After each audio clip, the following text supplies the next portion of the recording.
যেভাবে হোক ওকে নিয়ে আসতেই হবে, তোমাকে এভাবে ধোকা দিতে পারে না। কি হলো তোমরা তো টেনশনে কেন? আরে জয়ের গার্লফ্রেন্ড অন্য একটা ছেলেকে বিয়ে করতেছে। আরে শালা টেনশন করিস না, জীবনে এমন অনেক কিছু হয়। আর একটা গার্লফ্রেন্ড নিতে তো কি হইছে, আরেকটা পটাই নিবি। দুলা ভাই আমার একটা হেল্প করুন না। হ্যাঁ বলো।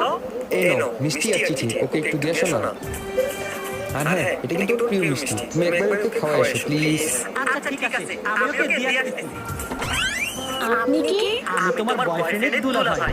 আরে ভয় পেও না, তোমার এই বিয়েতে ওর কোনো আপত্তি নেই। ও তোমার জন্য তোমার ফেভারিট মিষ্টি পাঠিয়েছে আর আমাকে বলেছে তোমাকে খাইয়ে যেতে। প্লিজ খাও না। আর হ্যাঁ, ও তোমার জন্য একটা চিঠি দিয়েছে, এই নাও।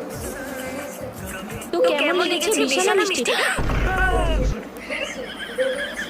আমি তোমাকে বলেছিলাম না তোমার সাথে বিয়ে না হলে আমি তোমাকে মেরে ফেলবো।